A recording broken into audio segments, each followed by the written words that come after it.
Salut tout le monde, on se retrouve aujourd'hui pour une nouvelle vidéo. On va essayer de créer une petite application à la ChatGPT, une version simplifiée de ChatGPT, en utilisant les modèles qui proviennent de chez Olama. Donc, ce sont des modèles qu'on pourra installer en local sur notre machine et résultat des comptes, notre application ne dépendra pas d'un service externe. À noter qu'il y a une petite limitation matérielle, plus votre ordinateur est puissant et le GPU puissant, plus le temps de réponse sera court. Mais si vous avez un GPU qui est éclaté comme le mien, bah, ça risque de prendre un certain temps.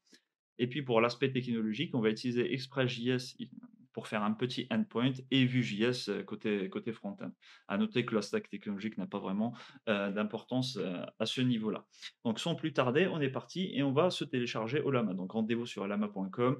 Vous pouvez installer le serveur Olama sur n'importe quel système d'exploitation. Donc c'est disponible sur les trois systèmes. Et vous procédez à l'installation. Et une fois que c'est bon, vous pouvez ouvrir votre terminal et taper la commande Olama, simplement. Et là où vous pouvez, vous avez accès au manuel de Olama. À noter que si vous avez déjà téléchargé des modèles, vous pouvez faire un Olama list pour lister les modèles. Donc moi, au niveau de mon système, j'ai 2 modèles pour l'instant.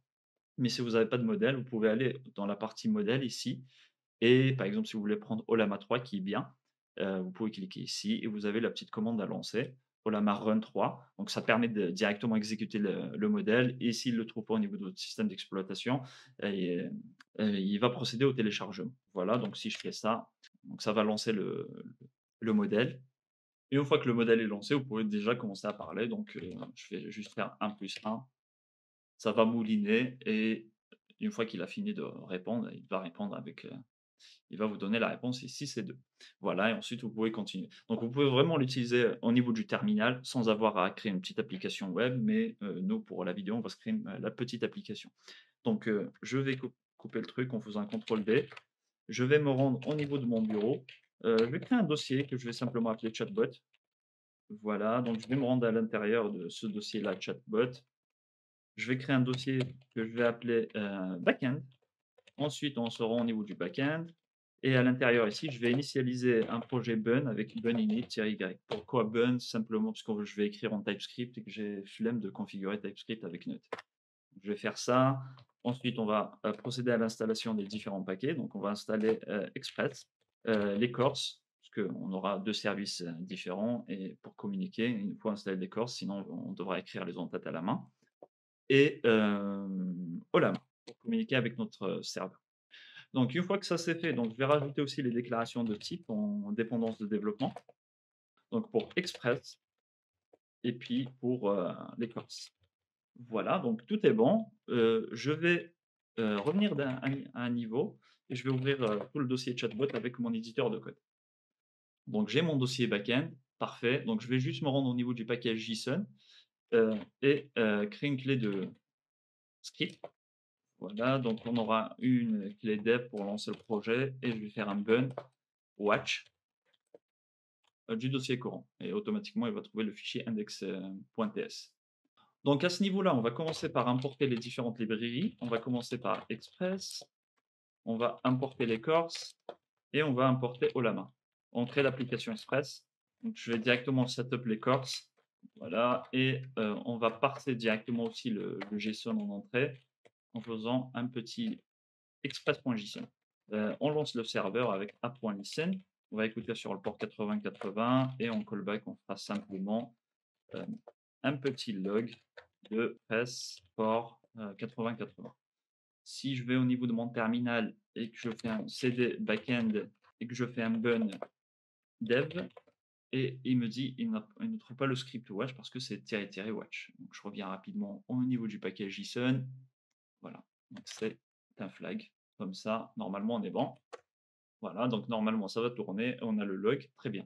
Donc, on n'aura qu'un seul endpoint ici. Donc, on va le faire directement là. Donc, app.post. On s'imaginera le endpoint s'appelle chat. Donc, on aura ensuite la fonction de callback de express classique, requête réponse. Et ici, première des choses, on va extraire le contenu. Donc, on s'imaginera avoir une propriété content qui vient directement du body. C'est ce qu'on va envoyer depuis le front. Ensuite, ce qu'on peut faire, c'est automatiquement, on va appeler notre modèle Olama. Donc, c'est quelque chose qui est asynchrone. Donc, on va faire un olama.chat et on va commencer à chatter. Donc là, ça prend un objet. Paramètre important, c'est le modèle. Donc, je vais spécifier le modèle Lama 3 que j'ai téléchargé en amont. Et ensuite, on aura les messages. Donc là, ce sera un tableau. Ça peut aussi prendre l'historique, mais on va pas le faire ici. Donc, première clé importante, c'est le rôle. Donc ça permet simplement de définir qui envoie le message. Donc ça peut être un utilisateur standard avec user. Si c'est un autre modèle, on peut faire assistant, donc c'est une autre valeur. Et aussi, si ça provient du système, on peut mettre système. Donc là, nous, on va rester sur utilisateur et ensuite on passe le contenu euh, comme ça. Ou sinon, vous pouvez directement écrire comme ça parce que le nom du paramètre, c'est content. Voilà, donc une fois qu'on a fait ça, on peut renvoyer directement la réponse sous format JSON, mais nous, on va streamer les données à la ChatGPT. Donc, on va activer l'option de stream. Et pour l'activer, c'est très simple. Vous avez ici un paramètre stream, on va mettre ça à true, et automatiquement, maintenant, ce truc-là va être un générateur. Et donc, qui veut dire générateur, donc on pourra boucler dessus pour récupérer chaque partie de la réponse et ensuite la renvoyer au front. Donc là, ça sera une boucle asynchrone, donc un for wait. On se créera une variable part qui correspondra au morceau de la réponse. Et donc ici, ce qu'on va faire, c'est automatiquement, on va écrire au niveau de la réponse. Et ce que je vais envoyer, c'est uniquement le contenu de la réponse, à savoir le message. Donc là, on a plusieurs propriétés, hein, mais ce qui m'intéresse, moi, c'est juste le message point, le contenu du message. Et donc, une fois que j'ai fini, ben, je coupe la connexion avec response.end. Voilà, donc très très simple comme truc. On va juste rajouter des headers, histoire d'être sûr. On va faire un response.setHeader. On dirait que le content-type, le contenu qu'on va renvoyer au client, ça va être simplement du texte slash plain. Et on pourra même indiquer l'encodage si on le souhaite. Char7 est égal à de l'UTF-8. Voilà, donc je vais recopier ça. Et comme deuxième en tête, que j'ai envie d'expliciter, ce sera le transfert encoding. Et on dira que c'est des morceaux, donc avec la valeur chunk. Et c'est tout ce qu'on a à faire ici côté back-end. C'est très simple, un seul endpoint. Donc maintenant, on peut passer à la partie front.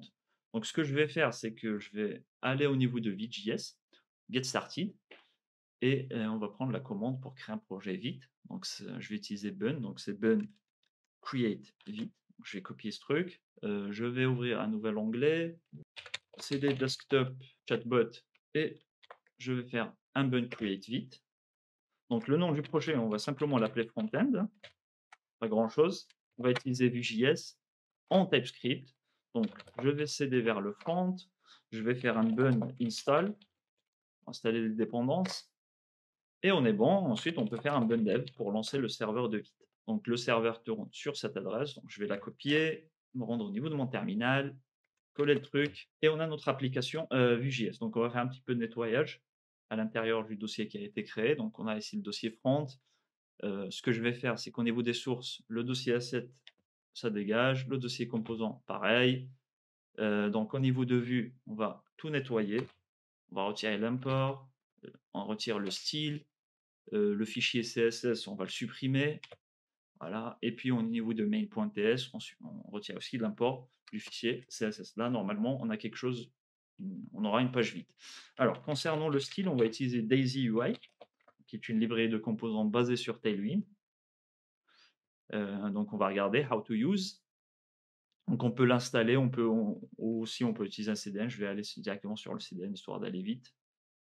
Voilà, mais sinon, vous pouvez faire l'installation, faire le fichier de configuration de Tailwind, si vous le souhaitez. Donc, le CDN, je vais le coller au niveau du index.html, donc à ce niveau-là. Je vais mettre un thème personnalisé, donc data-thème. Tout ça, ça provient de la doc de Tailwind, et je vais utiliser le thème Luxury que j'aime bien. Donc là, normalement, on est bon. Et si on regarde maintenant, Tailwind ainsi que Daisy sont en place. On va commencer au niveau de app.vue et on va construire l'interface. Donc ça va être une interface assez simpliste. Donc on aura un point container, donc tout ça c'est des classes Tailwind pour l'instant, et un point mx-auto pour centrer le container. À l'intérieur, on va se faire un petit H1. On lui donnera la classe text-5xl, ça c'est pour la taille, et ensuite on va le centrer avec un text-center, et on fera aussi, pourquoi pas, un margin vertical de 10. Et comme texte, on va dire simplement AI chatbot. Voilà, on pourrait même faire un petit icône si on le souhaite d'un bot. Voilà, nickel. Ensuite, je vais faire un petit main. Je vais lui donner quelques classes Tailwind, donc overflow-scroll. un mx-auto, un padding de 10, un margin vertical de 10 et une hauteur minimale, donc avec min-h, et je vais donner une valeur personnalisée, pas du 70 VH, et je ferai la même chose aussi pour le max height. Max-h-valeur personnalisée sera 70 VH, et normalement on est bon. Voilà pour le contenu du main. Donc à l'intérieur de ce main là, en fait, on aura les chat bubbles. On gérera ça juste après.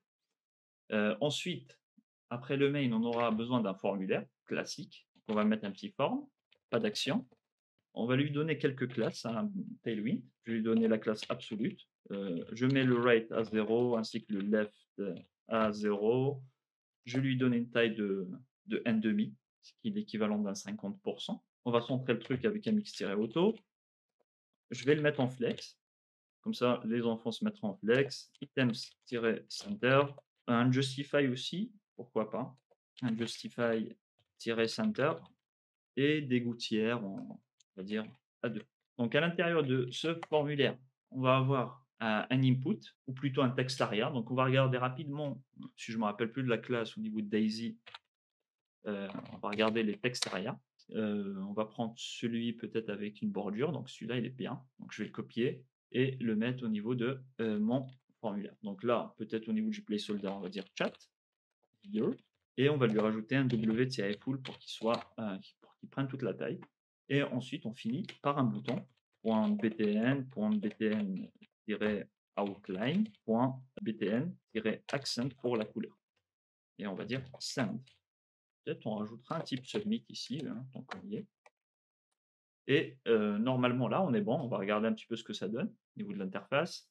Voilà, donc ça donne quelque chose comme ça. J'ai pas l'impression que le min height a été pris en compte, donc on va regarder. Donc min height c'est les mètres qui bloquent à ce niveau-là.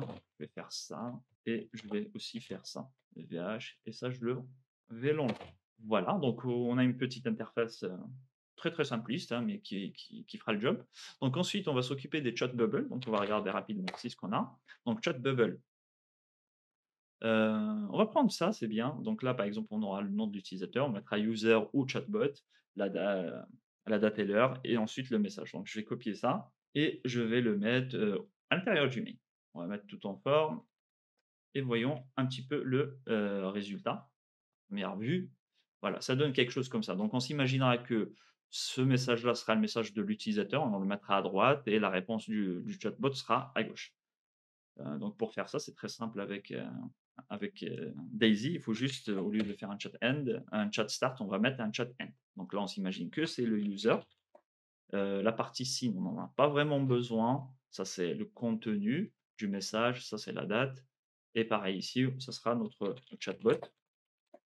Et il n'y a pas cette partie-là. On l'enlève.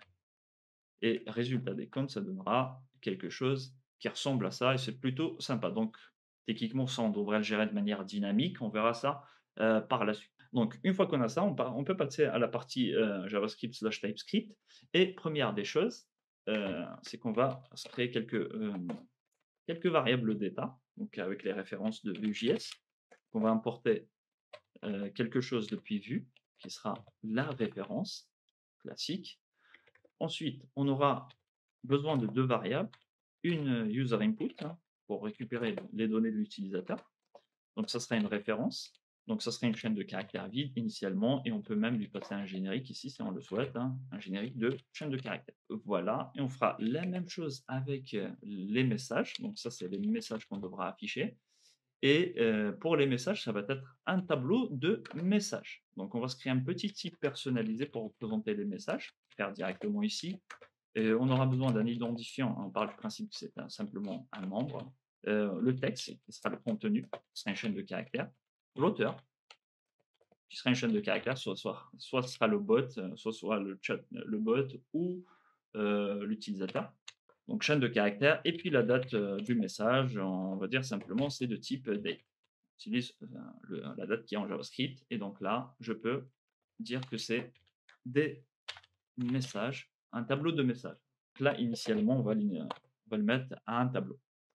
Donc ensuite, on va s'occuper de lier ça au niveau de notre texte arrière. Donc ça, au niveau de Vue.js, ça se fait simplement avec un vModel. Voilà, et donc là, on va dire c'est user input. Et pour notre formulaire, on aura une petite fonction, hein. Donc là, on va écouter la soumission du formulaire, submit. On va utiliser le helper prevent et on appellera la fonction submit. Donc fonction qu'on va de suite aller créer ici. Ce sera simplement une expression de fonction, une fonction fléchée, qui sera asynchrone vu qu'on va faire un appel réseau. Et pour l'instant, on va juste se contenter d'afficher le user input, hein. Pas pourquoi l'autocomplétion ne marche pas. Point value. Voilà. Donc là, normalement, on est bon et on peut tester notre implémentation jusqu'ici. Je vais sortir la console, on va tout nettoyer. Hop, je vais mettre salut, j'envoie ça et j'ai ici salut qui s'affiche. Donc c'est nickel. Donc on peut faire notre appel réseau. Donc, comment ça se traduit? Classique. On se crée une variable URL simplement qui représentera notre endpoint vers notre backend. Donc, c'est localhost 2.8080/chat de mémoire. Et ensuite, on va utiliser simplement fetch, le fetch du navigateur. On lui passe l'URL. Et en second argument, ce sera les options, notamment la méthode. On va spécifier la méthode, c'est-à-dire que la méthode est en post. Concernant les en-têtes, donc ça sera la clé headers et on dira que le content type sera de l'application slash JSON. Et pour finir, le contenu qu'on va envoyer, ça sera le body et ça sera un JSON.stringify d'un objet qui sera content, parce que c'est la clé qui est attendue côté backend pour rappel, et ça sera user input.value. Voilà. Et résultat des comptes, ici on va avoir une réponse qui sera un stream, hein, qui ne sera pas directement du JSON. Et ensuite, notre objectif, ça va être de faire le traitement côté stream. Donc, on fera ça juste après. Peut-être, histoire de nettoyer l'input, on va faire un user input.value est égal à rien du tout.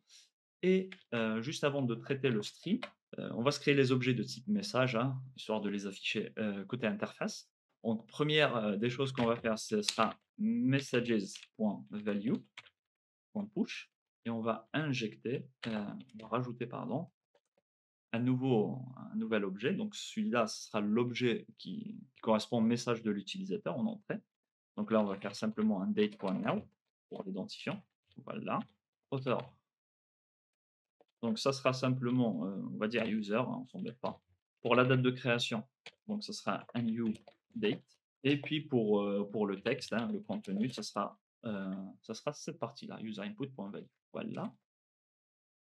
Donc comme ça, je l'ajoute au niveau de mes messages et ensuite, lorsque je vais boucler pour générer les petites bubbles, euh, ça se fera de manière très simple.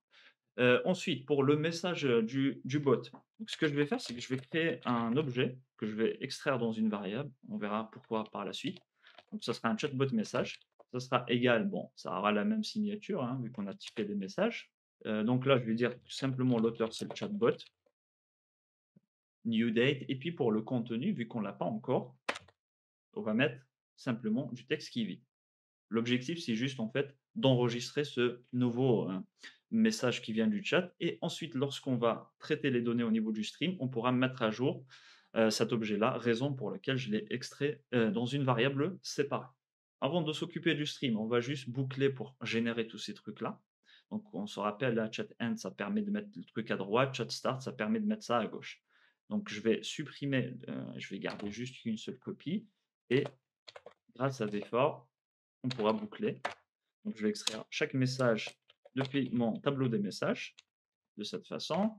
On aura besoin de la clé de manière dynamique, donc on lui passera donc m.id, ça tombe bien. Et puis ici au niveau de la classe, hein, donc ça dépendra de qui est l'auteur. Je vais simplement dire que je vais te passer une petite classe de manière dynamique. Je vais dire simplement si m.author est égal à user, dans ce cas de figure-là, tu vas faire un traitement, sinon tu feras un traitement. Dans le cas où c'est vrai, donc on mettra chat end, sinon on mettra chat start. Voilà, comme ça permet de rajouter la classe de manière dynamique. Ensuite, ici, on affichera m.author. Ici, au niveau de la date, ce qu'on va faire simplement, ce sera m. C'était quoi le type? C'était date. Et on peut, par exemple, faire un tout local, date, thing, voilà. Et peut-être si on veut rajouter le temps aussi, je vais dupliquer ça, le mettre ici. Et là, au lieu de faire date, je vais mettre time. Voilà. Et ensuite, pour le texte, pour l'instant, on l'affichera comme étant du texte brut, donc un.text. Donc là, normalement, on est bon ici, au niveau de ce bubble chat. Maintenant, on va s'occuper de gérer le stream. Première des choses, au niveau de cette réponse, il faudrait qu'on crée un lecteur, donc un reader, pour lire les morceaux, pour lire le stream qui a été, qui est renvoyé par notre backend. Donc ça va se passer de manière très simple. Variable reader, on dira simplement que c'est response.body.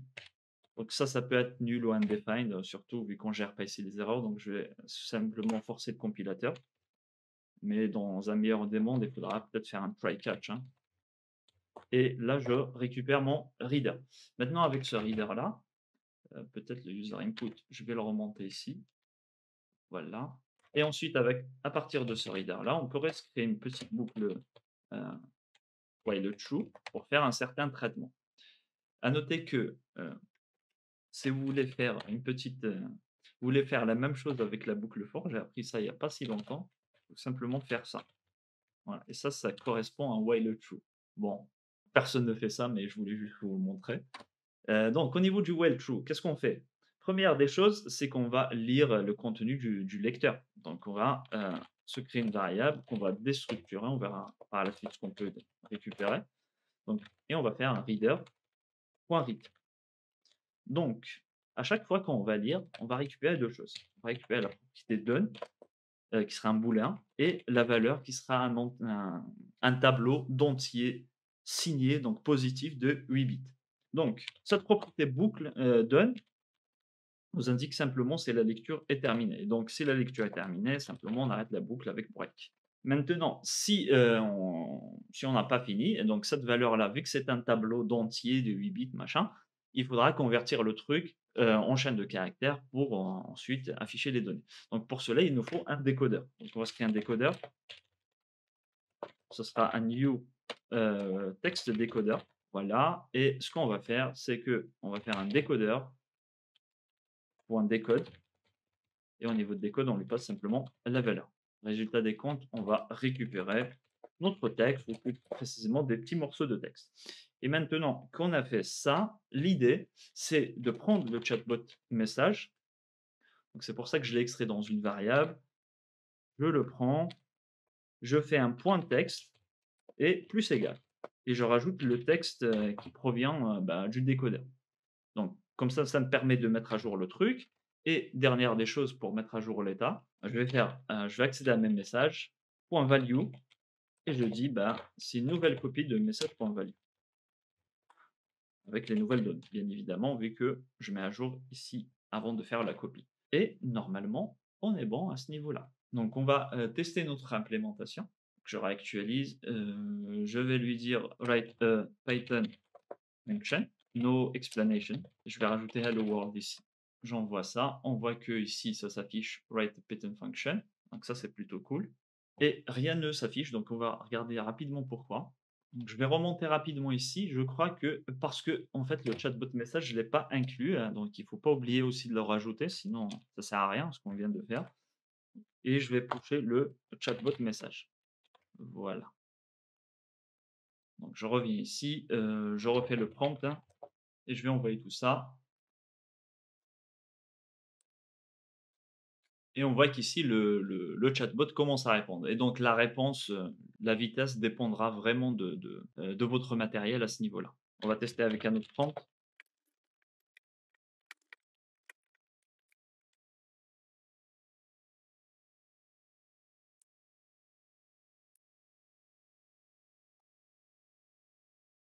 Et donc on voit qu'ici que le chatbot commence à répondre, sauf qu'il nous répond avec du contenu Markdown.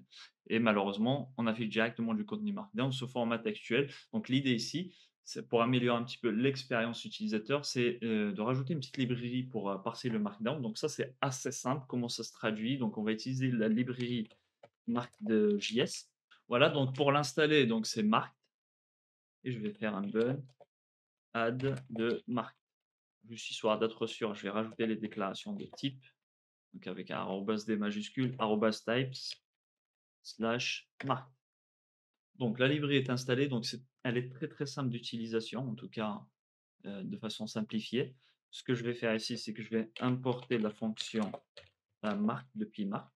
Et à ce niveau-là, au lieu d'afficher directement du texte ici, donc je vais l'enlever et je vais lui dire d'interpréter de l'HTML et de ne pas échapper l'HTML avec VHTML. Et ici, je passe la fonction marque, celle que je viens d'importer, et entre parenthèses, je lui passe le message point texte. Et automatiquement maintenant, elle va convertir. S'il y a du markdown, ça va être converti en du markdown, sinon ça reste du contenu classique, hein. Sinon, c'est du texte classique. Donc on refait un petit test au niveau de l'application.